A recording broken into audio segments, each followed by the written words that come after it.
તો લાસ્ટ લેક્ચરની અંદર આપણે પ્રક્રિયાક્રમ કેને કહેવાય એના અનુસંધાને ચર્ચા કરી ગયા કે કોઈ પણ પ્રક્રિયાક્રમ હોય એટલે કે કોઈ પણ પ્રક્રિયા હોય તે પ્રક્રિયાનો વેગ પ્રક્રિયકની સાંદ્રતા ઉપર તો આધાર રાખતો હોય જ, પણ એ પ્રક્રિયકની સાંદ્રતાના ડાયરેક્ટલી પ્રપોર્શનમાં છે એટલે કે સીધો સમપ્રમાણ છે કે કોઈ સાંદ્રતાના યોગ્ય ઘાતાંકને અનુસંધાને સમપ્રમાણમાં છે તે પ્રાયોગિક રીતે જ નક્કી થાય. અને તે સાંદ્રતાનો જે યોગ્ય ઘાતાંક હોય તેને કહેવાય પ્રક્રિયાક્રમ. રેડી? એટલે પ્રક્રિયાક્રમની ડેફિનેશન આવી આપી શકાય કે કોઈ પણ રાસાયણિક પ્રક્રિયાના વેગ ઉપર અસર કરતા પ્રક્રિયકોની સાંદ્રતા ઉપર રહેલા ઘાતાંકને તે પ્રક્રિયકના સંદર્ભમાં પ્રક્રિયાક્રમ કહે છે. જુદા જુદા ક્રમની પ્રક્રિયાઓને અનુસંધાને પ્રક્રિયાના વેગ નિયમ લખી શકાય. -dr/dt = k r. r એટલે પ્રક્રિયકની સાંદ્રતાની n ઘાત, જ્યાં n શું થાય? પ્રક્રિયાક્રમ. યાદ રાખજો, પ્રક્રિયાક્રમ હંમેશા 0 પણ હોઈ શકે, 1 2 3 4 પણ હોઈ શકે. પ્રક્રિયાક્રમ ફ્રેક્શનલ પણ હોઈ શકે એટલે કે પોઈન્ટમાં પણ હોઈ શકે, અને પ્રક્રિયાક્રમ ઋણ પણ હોઈ શકે. રેડી? એટલે પ્રક્રિયાક્રમને આધારે તમે એમના વેગ નિયમ ઉપરથી વેગ અચળાંકના સૂત્રો પણ ગણી શકો અને એમનું એકમ પણ તારવી શકો. તો આજનો જે આપણો ટોપિક છે એ છે n ક્રમની પ્રક્રિયા માટે વેગ અચળાંકના એકમ. તો માની લઈએ કે મારી પાસે કોઈ એક પ્રક્રિયા છે, લાઈક પ્રક્રિયા R થી નિપજ P. આ પ્રક્રિયા માટે જો મારે રાસાયણિક પ્રક્રિયાનો વેગ લખવો હોય તો એને હું આમ લખી શકું: d/dt બરાબર d/p/dt. થાય કે નહીં? બરાબર k r ની સાંદ્રતાની n ઘાત, જ્યાં n છે એ r નો સહગુણક 1 હોય ખરા? ન પણ હોય. ગુલબર્ગ અને વાગના અનુસાર સૈદ્ધાંતિક રીતે લઈએ તો અહીંયા જે હોય એ મૂકીએ, પણ એ દરેક વખતે સાચું પડે એવું જરૂરી નથી, કેમ કે પ્રાયોગિક પરિણામોને આધારે આપણે લાસ્ટ લેક્ચરમાં એક્ઝામ્પલ્સ જોઈ ગયા કે પ્રત્યેક પ્રક્રિયા માટે પ્રક્રિયાના વેગ ઉપર અસર કરતા પ્રક્રિયકોની સાંદ્રતાની ઘાતાંક તો પ્રક્રિયાને આધારે જ નક્કી થાય. એટલે પ્રાયોગિક રીતે પ્રક્રિયાનો ક્રમ નક્કી થશે. રેડી? હવે આ પ્રક્રિયા છે તો આ પ્રક્રિયામાં જ્યાં k છે ને એ k ને કહેવાય વેગ અચળાંક. પ્રક્રિયાનો વેગ અચળાંક. ચલો, વેગનો એકમ શું છે? વેગ બરાબર સાંદ્રતાના છેદમાં સમય. બરાબર? તો સાંદ્રતા એટલે મોલર. તો મોલર પ્રતિ સેકન્ડ. આ થઈ ગયો વેગનો નિયમ. વેગનો એકમ. આપણે વેગનો એકમ નથી જોતો, વેગ અચળાંકનો એકમ જોઈએ. તો એક કામ કરીએ, પ્રક્રિયા લખીએ. વેગ એટલે કે -dr/dt, એને વેગ કહી શકાય. તો આને બરાબર લખીએ. બરાબર વેગ બરાબર k, r ની સાંદ્રતાની n ઘાત. તો માટે k બરાબર પ્રક્રિયાનો વેગ એટલે પ્રક્રિયાનો દર ના છેદમાં r ની સાંદ્રતાની n ઘાત. r એટલે તો સાંદ્રતા થઈ. હવે એનો એકમ આ થઈ ગયો વેગ અચળાંક. તો વેગ અચળાંકનો એકમ જોતો હોય તો આપણે વેગનો એકમ અને સાંદ્રતાનો એકમ કન્સિડર કરવો પડશે. તો એકમ લઈએ. k બરાબર એકમ માટે વેગ અચળાંક k બરાબર વેગનો એકમ થાય સાંદ્રતાના છેદમાં સમય ગુણ્યા 1 ના છેદમાં લઈ શકી ને. r એટલે પ્રક્રિયકની સાંદ્રતા એટલે કે સાંદ્રતાની n ઘાત. આવું થાય? ઓકે. તો જો એક સાંદ્રતા અહીંયા ને એક સાંદ્રતા અહીંથી જાય તો એક કામ કરીએ, હું સાંદ્રતાની n ઘાતને ઉપર લઈ લઉં તો -n થઈ જાય. ઓકે. તો જો સાદુરૂપ આપીએ થોડુંક. સાંદ્રતાની 1 ઘાત કહેવાય ગુણ્યા સાંદ્રતાની -n ઘાત ને છેદમાં સમય. રેડી? તો -n વત્તા 1 એટલે 1 - n. તો માટે k બરાબર સાંદ્રતાની 1 - n ઘાત ઇન્ટુ સમય ઇન્વર્સ. આ એક સામાન્ય સૂત્ર થયું. n ક્રમની પ્રક્રિયા માટે વેગ અચળાંકનું એકમ n ક્રમની પ્રક્રિયા માટે વેગ અચળાંકનો એકમ. હવે n બરાબર 0 લ્યો, n બરાબર 1 લ્યો તો પ્રથમ ક્રમ, 0 લ્યો તો શૂન્ય ક્રમ, 2 લ્યો તો દ્વિતીય ક્રમ, 3 હોય તો તૃતીય ક્રમ. આ સૂત્ર આવડે એટલે તમને ગમે એની સાંદ્રતા લખતા વેગ અચળાંકનો એકમ લખતા આવડશે કે નહીં? પણ સાંદ્રતાને હજી ઊંડું ઉતારી. સાંદ્રતા બરાબર મોલના છેદમાં કદ, બરાબર. થોડુંક એક સ્ટેપ આગળ વધીએ. પરંતુ સાંદ્રતા બરાબર મોલ પ્રતિ લીટર થાય કે નહીં? એટલે મોલ લીટર ઇનવર્સ. તો હવે વેગ અચળાંક n ક્રમ ની પ્રક્રિયા માટે વેગ અચળાંક નો એકમ લખવું હોય તો k બરાબર આને અનુસંધાને વેગના છેદમાં r ની n ઘાત. એટલે એક રીતે વિચારો તો આપણે આનું સાદુરૂપ આપી દઈએ કે સર કે જો સાંદ્રતા ને સાંદ્રતાની n ઘાત એટલે એક સાંદ્રતા ગયું તો n - 1 વધ્યું, ઉપર વહી જાય તો n - 1 ને બદલે 1 - n થઈ ગયું. તમે આમ પણ વિચારી શકો. તો સાંદ્રતાને બદલે લખી શકાય મોલ પ્રતિ લીટર. તો એમ લખી શકાય ને, વેગના છેદમાં સાંદ્રતા, આને આધારે આપણે વેગના છેદમાં સમય નહીં, વેગના છેદમાં સમય એટલી તો સાંદ્રતાના છેદમાં સમય એટલે વેગ થાય ને. સાંદ્રતાની n ઘાત થાય ને n ક્રમ માટે. એટલે શું આવશે? સાંદ્રતાની n ઘાત, જે આપણે અહીંયા સાદુરૂપ આપ્યું એને આધારે આપણે વેગનો પ્રક્રિયાના વેગ અચળાંકનો એકમ આ તારવી લીધો ને, ડાયરેક્ટ લખી નાખીએ. શું થાય? સાંદ્રતા એકમ. સાંદ્રતાની 1 - n ઇન્ટુ સમય એટલે કે સેકન્ડની -1 ઘાત. સાંદ્રતા આપણે કઈ લીધી? મોલર કે નહીં? તો સાંદ્રતાને હું લઈ લઈએ મોલર. એક કામ કરીએ, અહીંયા સાંદ્રતા લખવું એટલે ગાડી ગોઠે ન ચડે, એક સ્ટેપ વધારી દઈએ. સાંદ્રતા બરાબર. અહીં હું લીખું તું સમય, જે અહીંયા આપણે તાર્યું ને. હવે એકચ્યુઅલ એકમ લઈ લઈએ. સાંદ્રતાનો એકમ થાય મોલર. તો માટે k બરાબર મોલર 1 - n ઘાત ઇન્ટુ સેકન્ડની -1 ઘાત. એક આ થયું. પણ સર આપણે મોલર નથી લેવું, એને બદલે મોલ પ્રતિ લીટર લેવું છે. તો બીજું મોલર એટલે મોલ લીટર ઇનવર્સ એની 1 - n ઘાત ઇન્ટુ સેકન્ડ ઇનવર્સ. થઈ ગયું? તો mall litre inverse into second. અહીંયા થઈ ગયું. આ બીજું સૂત્ર. તમારે હજી આનું સાદુરૂપ આપવું હોય તો આપી શકાય. સ્ટેપ તો વધારો એટલે વધે. જો મોલ 1 - n ઘાત લીટર -1 ગુણ્યા, એટલે બે સરવાળો થઈ જાય ને, એટલે અહીંયા ટૂંકમાં ગુણાકાર થઈ જશે ને. -1 અને 1 - n એટલે ગુણાકાર -1 + n એટલે થઈ કે નહીં? -1 ઇન્ટુ 1 - n. એક સ્ટેપ હજી લંબાવી, સેકન્ડ ઇનવર્સ. તો મોલ 1 - n લીટર n - 1 અને સેકન્ડ ઇનવર્સ. તો આ રીતે પણ તમને એકમ મળી શકે. આ બધા સામાન્ય સૂત્ર છે, ડાયરેક્ટ યાદ ન રહી શકે, બનાવવા પડે. તમે આ એક યાદ રાખી શકો કઈ રીતે આવ્યું છે. ક્લિયર? સમજાઈ ગયું? આ તો આપણે જનરલ સૂત્ર જોઈ ગયા. પણ આવું મેં શું કરો ને કર્યું છે. આવું મેં એટલે કર્યું MCQમાં આવે ને તો ડિરાઈવ કરો. તમને આ પણ MCQમાં આન્સર માંગી શકે, આવું માંગી શકે, આવું માંગી શકે, આવું માંગી શકે. એટલે પણ જનરલી એક જ વસ્તુ મગજમાં રાખવાનું, તમને ડાયરેક્ટલી સૂત્ર યાદ ન આવે તો બનાવી લેવાનું. વેગ બરાબર કે r ની n ઘાત. તો વેગના છેદમાં r ની n ઘાત એટલે k.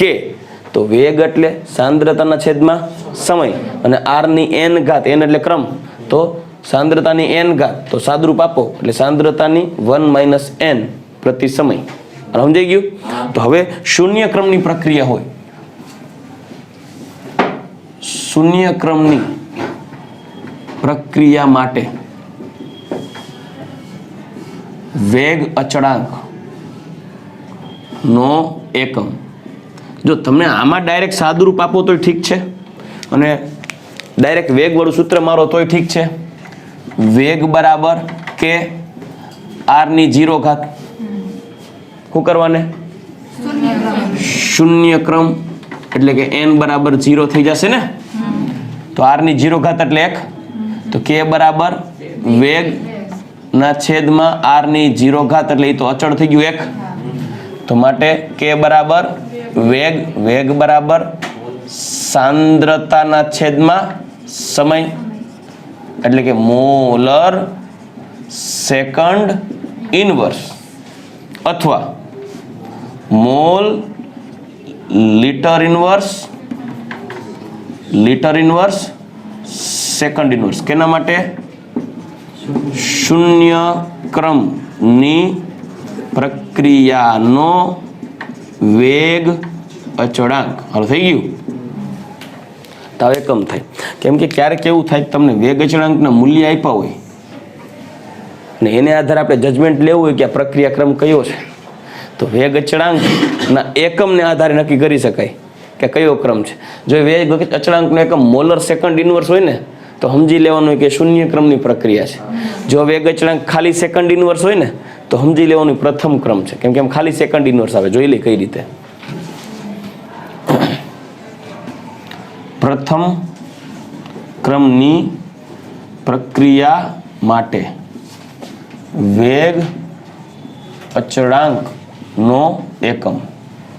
દીકરા એક બાબત ખાસ ધ્યાન રાખજો, તમે આવું ગણતરી તમે બતાવી છે, ન બતાવી તો અહીંયા ખાલી મૂકવાનું 0 થઈ ગયું ને. આ યાદ હોય તરત પકડાઈ જાય. બરાબર.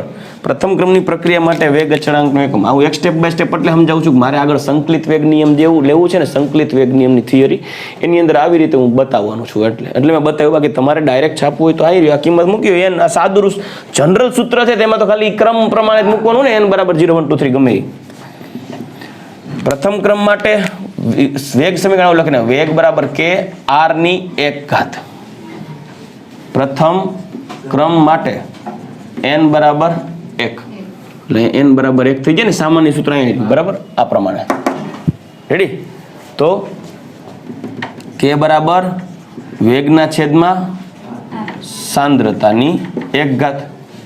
વેગ એટલે સાંદ્રતાના છેદમાં સમય ગુણ્યા 1 ના છેદમાં સાંદ્રતા. તો પિક્ચર પૂરું. સમય ઇનવર્સ.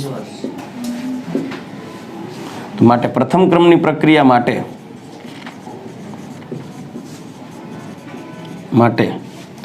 k બરાબર સેકન્ડ ઇનવર્સ. આ એનો એકમ થઈ ગયો સેકન્ડ ઇનવર્સ. તો આ યાદ રાખો સેકન્ડ ઇનવર્સ.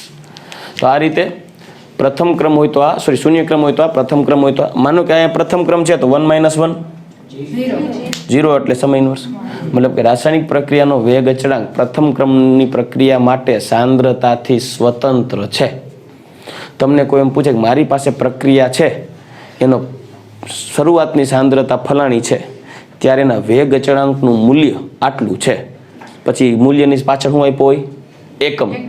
સમય ઇનવર્સ લાઈક મિનિટ ઇનવર્સ, વર્ષ ઇનવર્સ, સેકન્ડ ઇનવર્સ, કાંઈ પણ. પછી એમ કહેવાય સમય સાથે તેની સાંદ્રતામાં આટલો વધારો કરતા તેના વેગમાં થતો વધારો આટલો છે, તો વેગ અચળાંકનું મૂલ્યમાં શું ફેરફાર થશે? અચળ.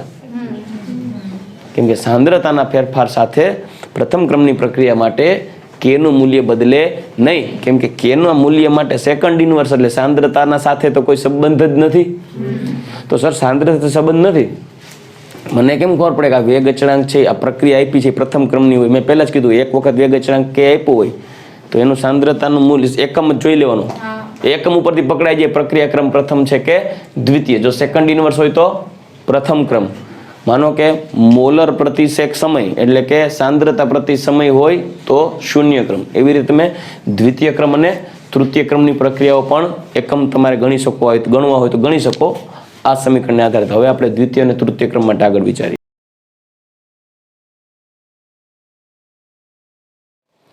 ચલો હવે દ્વિતીય ક્રમની પ્રક્રિયા માટે વેગ અચળાંકનો એકમ કેમ તારવવો? તો હવે તો સામાન્ય વેગ અચળાંકનો એકમ પહેલા તો જનરલી લખી શકાય વેગ બરાબર કે આર ની 2 ઘાત એટલે દ્વિતીય ક્રમ કહેવાય. તો તો કે બરાબર વેગના છેદમાં સાંદ્રતાનો વર્ગ. વેગ એટલે સાંદ્રતાના છેદમાં સમય અને 1 છેદમાં સાંદ્રતાનો વર્ગ. સાંદ્રતા કેન્સલ, તો થઈ ગયું સાંદ્રતા ઇનવર્સ સમય ઇનવર્સ એટલે કે molar inverse second inverse. Molar એટલે મોલ પ્રતિ લીટર, તો મોલ લીટર ઇનવર્સ ઇનવર્સ થઈ કે નહીં, અને સેકન્ડ ઇનવર્સ એટલે લીટર. આ તો માઇનસ માઇનસ પ્લસ થઈ જાય એટલે mall inverse litre second inverse. આ બધાય મૂલ્યો કે ના એકમ છે. કયા ક્રમ માટે? દ્વિતીય ક્રમ માટે. તો આવી રીતે જનરલ સૂત્ર આપણે બનાવ્યું ને, સામાન્ય સૂત્ર. શું બનાવ્યું તું? વેગ અચળાંક કે બરાબર એકમ સાંદ્રતાની 1 - n ઘાત સેકન્ડ ઇનવર્સ. બસ જ્યાં n બરાબર પ્રક્રિયા ક્રમ 0 1 2 3 અપ ટુ જે માંગ્યો હોય. રેડી? હવે આપણે એક મુદ્દો સમજવાનો છે, કેને જટિલ પ્રક્રિયા કહેવાય અને કેને પ્રારંભિક પ્રક્રિયા કહેવાય. કેમ કે આપણો જે નેક્સ્ટ મુદ્દો છે દીકરાઓ, એ છે પ્રક્રિયાની આણ્વિકતા. આણ્વિકતા એટલે કે મોલેક્યુલારિટી. એની પહેલા આપણે સમજવું છે પ્રારંભિક પ્રક્રિયા કેને કહેવાય અને અંતિમ પ્રક્રિયા એટલે જટિલ પ્રક્રિયા કેને કહેવાય. તો પ્રારંભિક પ્રક્રિયા અને જટિલ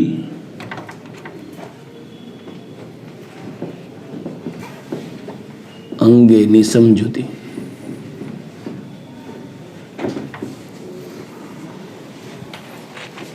પ્રારંભિક પ્રક્રિયા એટલે શું? સામાન્ય રીતે છે ને 2 પ્રકારની પ્રક્રિયાઓ પ્રવર્તમાન હોય. કોઈ પણ રાસાયણિક પ્રક્રિયા થાય, પછી ભલે નેચરમાં થતી હોય કે મેન્યુઅલી લેબોરેટરીમાં થતી હોય, 2 પ્રકારની પ્રક્રિયા જટિલ અને પ્રારંભિકના સંદર્ભ વિચારીએ તો 2 પ્રકારની હોય. કે એક પ્રક્રિયા એવી હોય કે જે તરત જ એક તબક્કામાં થાય, અને બીજી પ્રક્રિયા એવી હોય કે જે પ્રક્રિયા એક કરતાં વધુ તબક્કામાં થાય. હું તમને એક એક્ઝામ્પલ આપું. તમે આજે ઘરે ગયા બપોરે, મમ્મીએ જમવાનું બનાવ્યું નથી, તમે ડિમાન્ડ કરી, મમ્મી જલ્દીથી જમવાનું બનાવી દેજે, ભૂખ લાગી છે. એટલે કે ઠીક ચાલો બનાવી દો, હું ખાવું છું. તમારા ખાવાની ડિમાન્ડ મૂકશો અને તમારા મમ્મી એ જ ડિમાન્ડ પૂરી કરશે એવું જરૂરી નથી. એ જોશે કે તમારી ડિમાન્ડ કેવી છે. જો એ ડિમાન્ડ સરળતાથી પૂરી થઈ જાય એમ હોય, સહેલી હોય તો કરી નાખે, અને જો ન થાય એમ હોય તો એમ કહી દે ભાઈ બહુ વાર લાગશે. તો તમે ઘરે જઈને એમ કે મમ્મી બટેકાનું શાક બનાવી દે, બરાબર? અથવા બીજી ડિમાન્ડ મૂકો, મમ્મી આજે ઊંધિયું શાક બનાય. શું કેવું તમારું? શું સરળ પડે એના માટે? એક જ તબક્કામાં થઈ જાય. તેલ નાખી રાઈ જીરું મીઠું જે નાખીને વઘાર દઈ દો બટેકાના ફોડવા કરીને. પછી સ્ટવ ઉપર હોય તો ઓટોમેટિકલી જ્યારે એ કુકરમાં કે જેવી રીતે પાત્રમાં કરતા હોય, થોડીક વાર પછી શાક છે એ રંધાઈ જાય પ્રોપર, ખાઈ લેવું. એક જ તબક્કામાં પરિણમતી પ્રક્રિયા છે. ઊંધિયું બનાવવાનો મુદ્દો હોય તો પહેલાં તો તમારા મમ્મીને ચણાના લોટનું બધું મેથીના અંતે નાખીને કે ઓલા ગોળ વડી બનાવવાની, પછી એને ફ્રાય કરવાની, ડીપ ફ્રાય કરે, તળી નાખે. તળીને પછી વળી કાચા બટેકા કે એવું હોય ને પહેલાં એને તળે, રીંગણા ફરાણ ઢીકણા જે હોય, પછી ઓલું કાચા કેળા તળી નાખે, પછી એને એક અલગ રાખે સ્લોટ. બીજું સ્ટેપ, વળી એક સ્ટેપ મારે, એની અંદર વઘાર આપે, અને વઘાર દરમિયાન બધા પોઈન્ટ્સને એટલે કે બધા જે સ્ટેપ બાય સ્ટેપ પ્રત્યેક તબક્કે મળેલી જે નીપજ હોય ને એને એકી સાથે ભેગા કરી અને ફાઇનલ પ્રોડક્ટ બનાવે કે નહીં. તો એ પ્રક્રિયામાં મમ્મીને શું લાગે? વાર લાગે. તો એમ કે મમ્મી ઊંધિયું બનાવવા વાંધો શું? તો એમ કે બેટા એ બહુ અઘરું છે, એમ ન થાય. તો એ પ્રક્રિયા થઈ જટિલ પ્રક્રિયા. અને સરળ કઈ થઈ? પ્રારંભિક પ્રક્રિયા કે જે એક જ તબક્કામાં થઈ. તો હંમેશા એક જ તબક્કામાં પરિણમતી પ્રક્રિયાને પ્રારંભિક પ્રક્રિયા કહેવાય. અને જે પ્રક્રિયા એક કરતાં વધુ તબક્કામાં થતી હોય તે પ્રક્રિયાને જટિલ પ્રક્રિયા કહેવાય. લ્યો,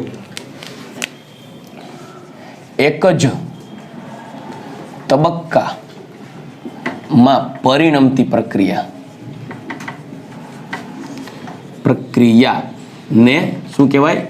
પ્રારંભિક પ્રક્રિયા કહે છે.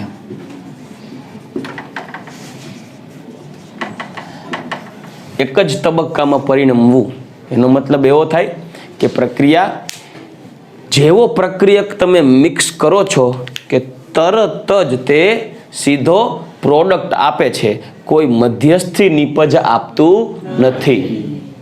એક જ તબક્કામાં થવું, એક કરતાં વધુ તબક્કામાં નહીં. એક કરતાં વધુ તબક્કાનો મતલબ થાય કે પહેલો તબક્કો બને, નિપજ મળે, નિપજ બને સ્થાયી, પછી વળી બીજો તબક્કો ચાલુ થાય, પછી નિપજ મળે, પછી વળી કદાચ બીજી નિપજ બને, વળી ત્રીજો તબક્કો ચાલુ થાય અને પછી ફાઇનલ પ્રોડક્ટ મળે. એક કરતાં વધુ તબક્કા થાય. અને કોઈ પ્રક્રિયા એવી હોય કે માત્ર બે પ્રક્રિયાઓને ભેગા કરો, જોઈન્ટ કરો અને સીધી નિપજમાં રૂપાંતર થાય. રેડી? તો સીધા જ બે કે તેથી વધુ પ્રક્રિયકો એકી સાથે અથડામણ અનુભવી કેમ કે એક જ તબક્કામાં થતી બધા પ્રક્રિયકોને ભેગા થઈને ભટકાઈને નિપજમાં રૂપાંતર પામવાનું હોય ને, તો બે કે તેથી વધુ પ્રક્રિયકો એકી સાથે અથડામણ અનુભવી અને સીધા જ નિપજમાં રૂપાંતર પામે તેવી પ્રક્રિયા ને પ્રારંભિક પ્રક્રિયા કહેવાય. એને પ્રારંભિક પ્રક્રિયા કહેવાય. પરંતુ જો પ્રક્રિયામાં મધ્યસ્થી નિપજો બની અને તબક્કાવાર પરિણમે તો એ પ્રક્રિયા સરળ ન હોતા જટિલ પ્રક્રિયા કહેવાય. એટલે સરળતાથી ન થાય, એમાં વાર લાગે. પરંતુ જે પ્રક્રિયામાં મધ્યસ્થી નિપજો બની અને તબક્કાવાર પ્રક્રિયા થતી હોય થાય તો તેવી પ્રક્રિયા ને જટિલ પ્રક્રિયા કહે છે. એને શું કહેવાય? જટિલ પ્રક્રિયા કહેવાય. જટિલ. હું તમને એક એક્ઝામ્પલ આપું, જટિલ પ્રક્રિયાનું એક્ઝામ્પલ આપું, સરળ પ્રક્રિયાનું એક્ઝામ્પલ આપું. સરળ પ્રક્રિયા કેને કહેવાય? તો દાખલા તરીકે એટલે કે પ્રારંભિક પ્રક્રિયા.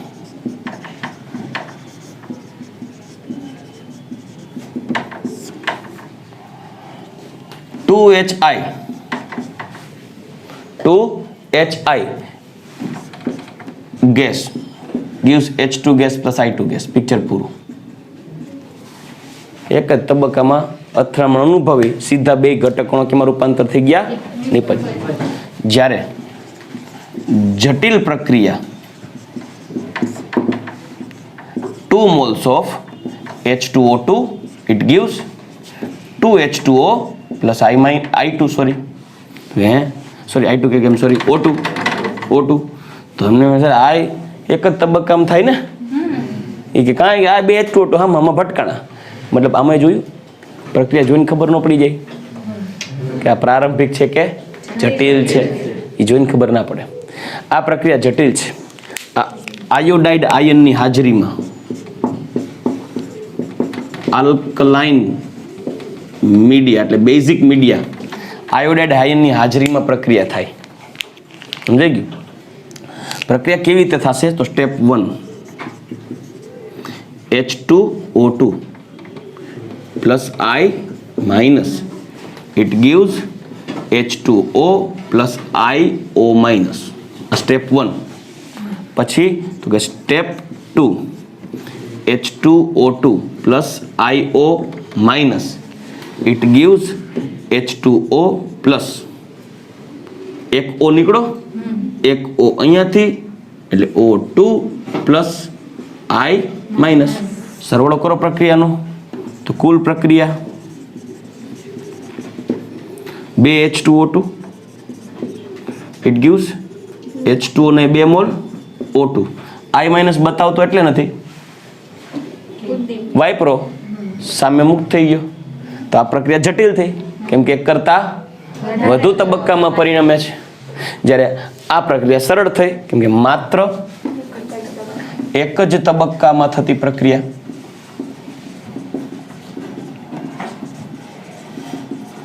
મતલબ એવી પ્રક્રિયાઓ કે જે માત્ર ને માત્ર એક જ તબક્કામાં પરિણમતી હોય એક જ તબક્કામાં પ્રક્રિયકો ત્વરિત શેમાં રૂપાંતરણ પામી જાય નિપજમાં રૂપાંતરણ પામી જાય સિંગલ સ્ટેપમાં તે પ્રક્રિયાઓને પ્રારંભિક પ્રક્રિયાઓ કહેવાય આવી પ્રક્રિયાઓ સામાન્ય રીતે સરળ હોય જ્યારે જટિલ પ્રક્રિયા કેને કહેવાય તો કે જટિલ પ્રક્રિયા એટલે એક કરતા વધુ તબક્કામાં પ્રક્રિયા થતી હોય તેવી પ્રક્રિયાઓને જટિલ પ્રક્રિયા કહેવાય તમને એમ થાય સર આવું જાણવાની જરૂર શું પડી જટિલ પ્રક્રિયા સરળ પ્રક્રિયા કેમ કે આપણે જે જાણવ્યું છે નેક્સ્ટ પોઈન્ટ આણ્વિકતામાં જટિલ પ્રક્રિયાઓને સરળ પ્રક્રિયાઓ એટલે કે પ્રારંભિક પ્રક્રિયાઓનો ઉલ્લેખ છે એટલે હવે એક નેક્સ્ટ મુદ્દો મારે સમજાવવો છે તમને એ છે વેગ નિર્ણાયક તબક્કો રેટ ડિટરમાઇનિંગ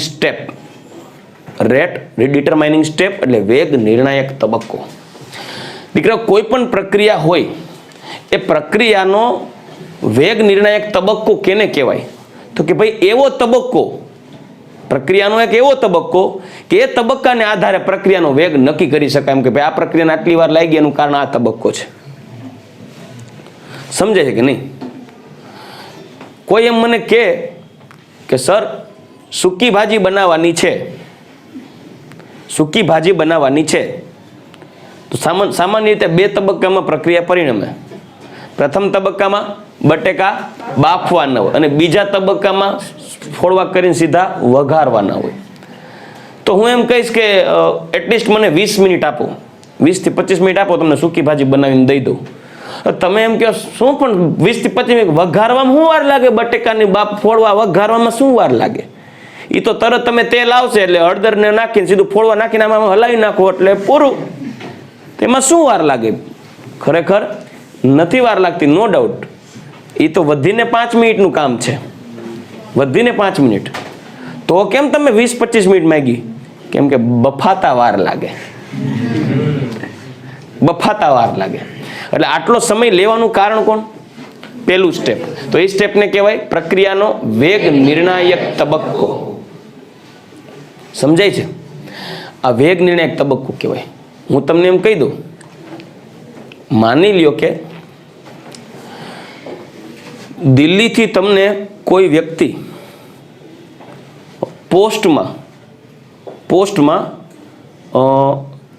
કોઈ લેટર મોકલે છે માની લ્યો કોઈ સગા સંબંધી છે દિલ્હીથી કોઈ લેટર પોસ્ટમાં મોકલે છે તમારી પાસે પહોંચ્યો 10 દીએ બે તબક્કામાં પરિણમ્યું તબક્કો 1 દિલ્હીથી અહીંયા પહોંચ્યું તબક્કો 2 અહીંથી પોસ્ટમેન ઘરે દઈ ગયો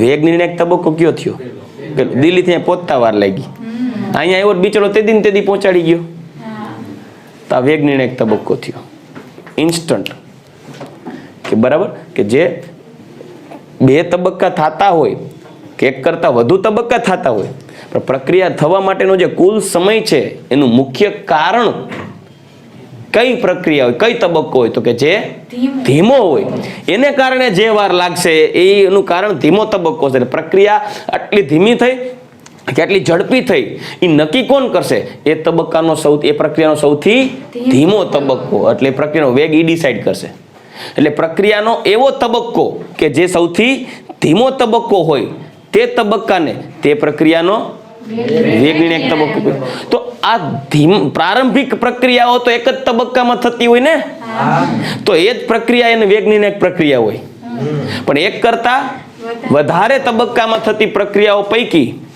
જે તબક્કો ધીમો હોય તે તબક્કો તે પ્રક્રિયાનો વેગ નિર્ણાયક તબક્કો એટલે વેગ નિર્ણાયક તબક્કો કેને કહેવાય એ મુદ્દો અહીંયા લખી દઉં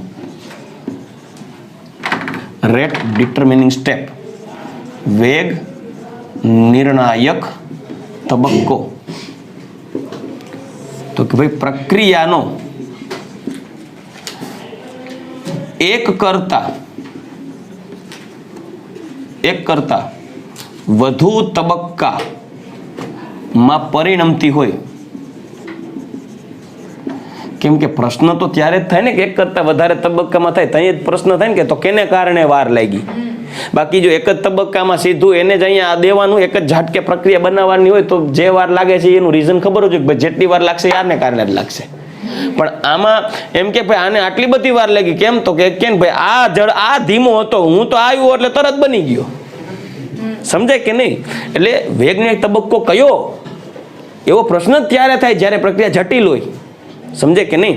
એટલે જટિલ પ્રક્રિયાઓમાં એક કરતા વધુ તબક્કામાં પરિણમતી હોય, બરાબર, તેવી પ્રક્રિયા, ત્યારે જે તબક્કો સૌથી ધીમો તબક્કો હોય તેને તે પ્રક્રિયાનો શું કહેવાય? વેગ નિર્ણાયક તબક્કો કહે છે. રેડી? એનો કહેવાય વેગ નિર્ણાયક તબક્કો. ચાલો રેડી? તો અહીંયા આપણે વેગ નિર્ણાયક તબક્કો કેને કહેવાય એની ચર્ચા કરી ગયા, પ્રારંભિક પ્રક્રિયા કેને કહેવાય, જટિલ પ્રક્રિયા એની વાત કરી ગયા, અને પ્રક્રિયાના એકમોની એટલે કે વેગ અચળાંકના એકમોની ચર્ચા કરી ગયા. આ વેગ અચળાંક ખબર પડી કે નહીં? શું કરવાના? વેગ ડાયરેક્ટલી પ્રોપોર્શનલ ટુ r ની n ઘાત હોય એટલે પ્રોપોર્શનાલિટી કોન્સ્ટન્ટ છે અને વેગ અચળાંક કહેવાય. એ સંતુલન અચળાંક નથી, વેગ અચળાંક છે. હા, ધ્યાન રાખજો. તો હવે આપણે નેક્સ્ટ પોઈન્ટ જોશું, પ્રક્રિયા માટેની આણ્વિકતા, જે આપણે નેક્સ્ટ લેક્ચરમાં ચર્ચા કરશું. રેડી? ઓકે.